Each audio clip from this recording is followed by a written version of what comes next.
Muy bien, vamos a analizar lo que va a suceder el día de hoy en el Congreso de la República. A partir de las 10 de la mañana es la votación, el debate, a la reconsideración para que el adelanto de elecciones se dé en este año 2023. El día de ayer la presidenta, cerca de las 9 de la noche, un poco más, dio un mensaje a la nación donde señaló que si el Congreso no aprueba este adelanto de elecciones van a presentar dos proyectos. Y por ello está con nosotros Alejandro Rospigliosi, abogado constitucionalista. ¿Cómo estás? Bienvenido al programa. Buenos días.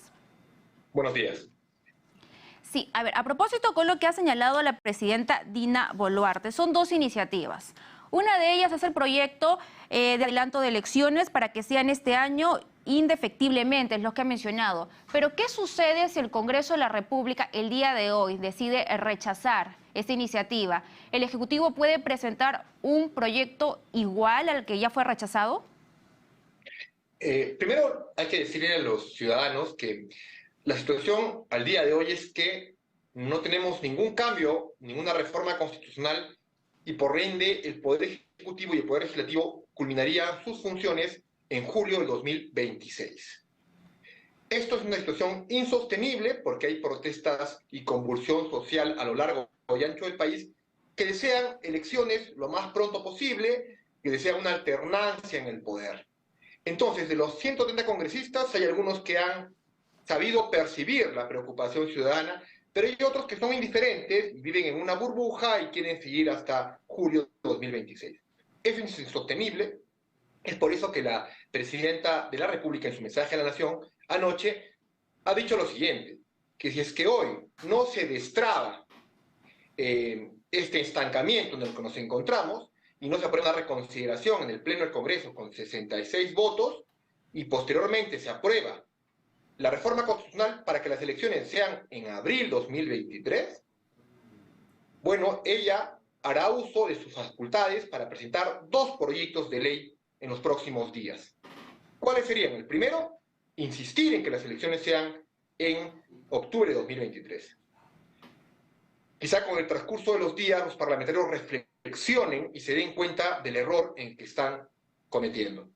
Y el siguiente proyecto es que encargar a que el nuevo Congreso que sea elegido en octubre de 2023 tenga a bien debatir, proponer una reforma total a la Constitución y se aprobará en la Comisión de Constitución del nuevo Congreso elegido a futuro y posteriormente en el Pleno del nuevo Congreso. Eso no garantiza que sea aprobada esa reforma constitucional, pero ella sí desea que el nuevo Congreso tenga ese encargo, esa obligación. Es básicamente las iniciativas que ella ha presentado. Estamos en una situación muy difícil porque creo que, si bien es cierto, los parlamentarios y la institucionalidad dicen que son elegidos por 5 años, hay una situación excepcional de crisis política que requiere una respuesta excepcional, y esa es irse en octubre de 2023. Sí, y por eso le hacía la consulta con respecto a la primera iniciativa. ¿Qué sucede si el Congreso lo rechaza? Porque, claro, uno entendería que la situación lógica sería o ir a la calle, evitar más muertes y aceptar el adelanto de elecciones, pero lamentablemente el Congreso de la República en su mayoría está en una realidad totalmente paralela, distinta. Entonces, ¿qué sucede si es que rechazan esta iniciativa de adelanto de elecciones para octubre del 2023, como señala el texto sustitutorio, y el Ejecutivo presenta una iniciativa que ya fue rechazada por el Congreso? ¿Eso es posible? El reglamento del Congreso, artículo 78, prohíbe que se presenten iniciativas que ya han sido rechazadas en esta misma legislatura. Pero esta legislatura termina el 10 de febrero y la siguiente empieza el 15 de febrero. Hay 4 días en el cual hay unas vacaciones parlamentarias y quizás en ese interregno, si es que no prosperase la aprobación hasta el 10 de febrero, la presidenta podría solicitar y usar su facultad de convocar a una legislatura extraordinaria y presentar estos dos proyectos de ley con agenda única para que se aprueben en ese lapso de 4 días. Se aprobarían en una primera votación, bastaría 66 votos y luego ir a un referéndum para que se aprueben. Otro tema, con respecto a la segunda iniciativa, donde se habla acerca de una reforma total. Bueno, usted lo había señalado, este proyecto se presenta al Congreso de la República y nada obliga lamentablemente al Congreso a aceptarlo o no. En este caso son para delegar facultades a la Comisión de Constitución sobre la reforma total de la Carta Magna de 1993 para que el siguiente Congreso pueda ver este tema. Y usted recordará que en mayo del año pasado, del 2022, el entonces presidente Pedro Castillo presentó una iniciativa para, a través de un referéndum, preguntarle a la ciudadanía si quería o no que se instale una asamblea constituyente para reformar la Constitución. Y en aquella oportunidad la Comisión de Constitución lo rechazó. ¿Esta iniciativa que propone Dina Boluarte es similar a la que presentó Pedro Castillo? No, son cosas totalmente diferentes. El señor Castillo quería ir a una asamblea constituyente, es decir, un grupo de personas que en paralelo al Congreso legislen una nueva constitución. Acá no estamos yéndonos en un grupo de personas paralelas al Congreso, sino que el nuevo Congreso que se elegido en octubre de 2023 tenga además la responsabilidad y la obligación de aprobar un nuevo texto constitucional. He ahí la gran diferencia. Eso se llama democracia representativa. Ahora bien, con este proyecto de ley o sin el mismo, ya el Congreso tiene la facultad de poder constituido y poder constituyente. Es decir, nadie le prohíbe que debata y proponga un nuevo texto constitucional y lo apruebe en comisión y posteriormente en el Pleno. Son las facultades que tiene el Congreso siempre. Lo que pasa es que acá se quiere retomar una ley de hace 20 años atrás que está vigente, en la cual esta ley retiró la firma del señor Fujimori de la Constitución de 1993 y le encargó al Congreso ese cometido. Y el señor Henry Pease, presidente del Congreso de aquel entonces, hizo un gran trabajo en las 25 regiones del país, convocando a los diferentes colectivos, grupos ciudadanos, a la sociedad civil, para que dieran sus propuestas y puntos de vista para cambiar la Constitución. Avanzó en la Comisión de Constitución, llegó al Pleno, hubo varias sesiones, pero el tema quedó allí. No hubo mayor voluntad política para continuarlo. La presidenta Boluarte quiere que se retome ese debate, y en buena hora que sea así. Pero hay que dejar en claro que la Constitución, como toda obra humana, como toda obra política, es una tarea inacabada y está sujeta a mejorar con el tiempo. Claro que sí, pero tampoco vendamos falsas expectativas ni fuegos artificiales, que la nueva Constitución va a eliminar la pobreza y va a dar agua potable, alcantarillado, energía eléctrica e infraestructura a las 25 regiones del país. Eso es falso. Eso no requiere un marco constitucional. Eso requiere adecuada y eficiente gestión pública. En el último año 2022, las municipalidades, los gobiernos regionales, los ministerios han ejecutado solo el 55% del presupuesto. Hay un 45% que ha sido devuelto y no ha sido gastado, pese a la carestía de infraestructura, de puentes, carreteras, postas médicas. Eso es inaceptable. Y en eso nada tiene que ver el marco constitucional. Es ineptitud pura y dura de los gobernantes que fueron elegidos. Entonces, no vendamos fuegos artificiales a la población o falsas expectativas. Nuestro vecino Chile, está 4 años, eligió una asamblea constituyente, le fue mal por un texto surrealista, kafkiano, una barbaridad. La misma población que los eligió como constituyentes, la misma población desaprobó y despreció el texto.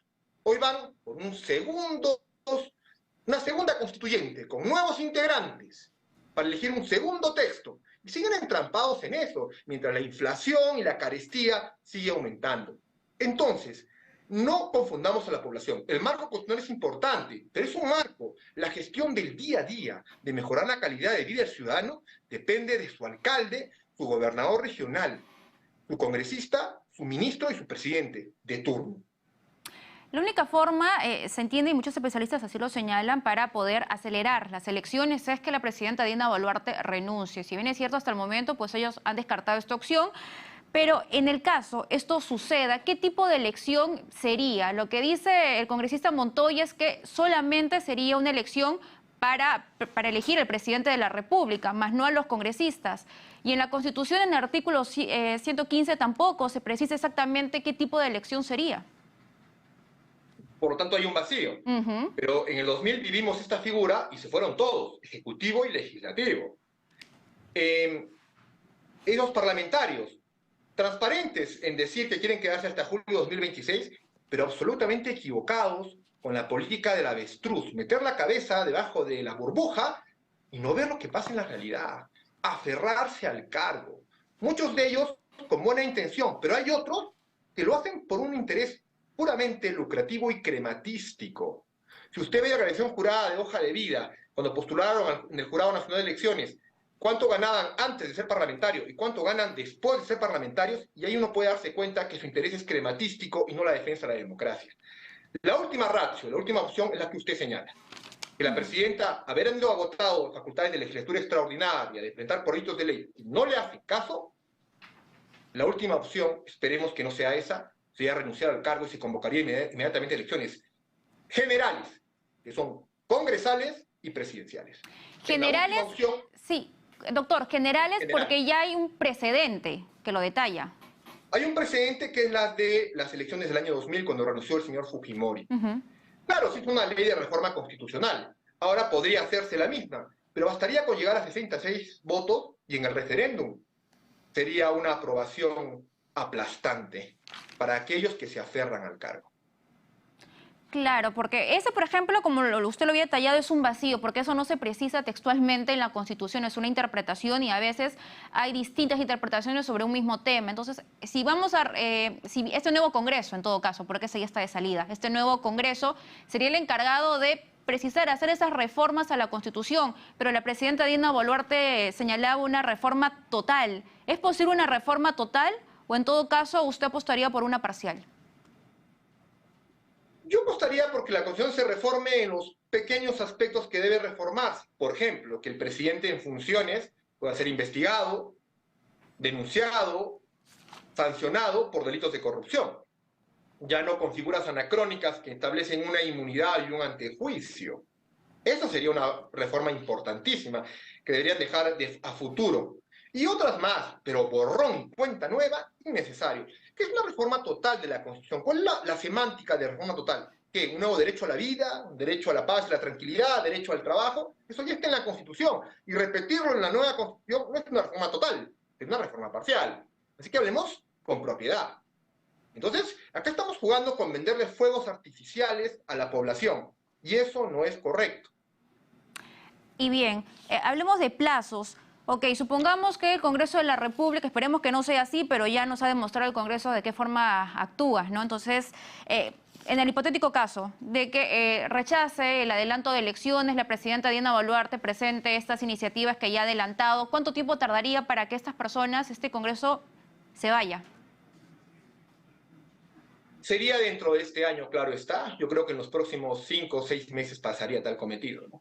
Esperemos que no sea así. Mire usted, la primera votación para que las elecciones sean en abril 2024 se rechazó.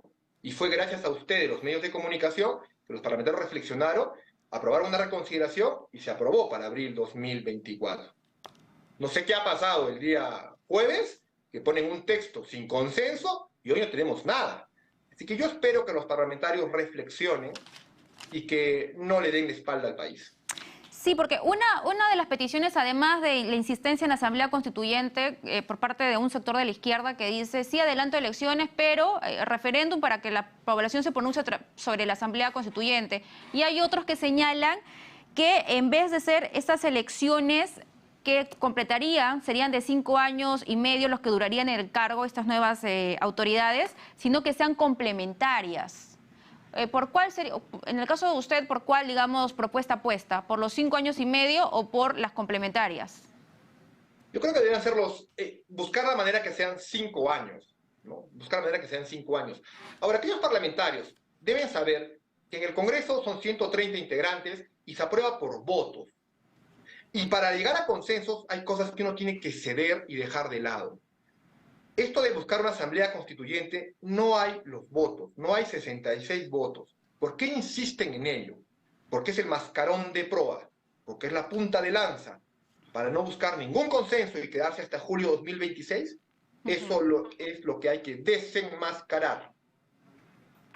Claro, así es que vamos a estar pendientes sin duda de lo que sucede el día de hoy en el Congreso de la República. Todos los ciudadanos hay que seguirle el paso a los congresistas, quiénes votan y cómo votan y nunca olvidarlo. Muchísimas gracias por Así esta es. entrevista. Un placer. Si puede, por favor, hacer tal vez la reflexión final, aprovechando también la señal de TV Perú a los ciudadanos, sobre todo a los congresistas, a la clase política, a poder actuar con humanidad y entender en qué situación nos encontramos. Que sea en julio de 2026 o sea en octubre de 2023, van a dejar de ser congresistas, tarde o temprano. Y caminarán por las calles de su distrito, de su barrio, de su departamento y de su región. Y los ciudadanos los van a identificar, los jóvenes los van a ver y van a tener la aceptación de la juventud y de los ciudadanos o el desprecio de los mismos por aferrarse al cargo. Es momento de pensar en el país y no en su bolsillo. Esperemos que el mensaje cale, que escuchen a los ciudadanos, porque ya estamos, digamos, cansados. Estamos hablando de más de 50 personas que han fallecido, ninguna muerte más. Y obviamente estas muertes tienen que encontrar a los responsables y ser sancionados como corresponde, porque lo hemos señalado, ninguna muerte debe quedar impune. Muchísimas gracias por esta entrevista. Ha sido con nosotros Alejandro Rospigliosi, abogado constitucionalista.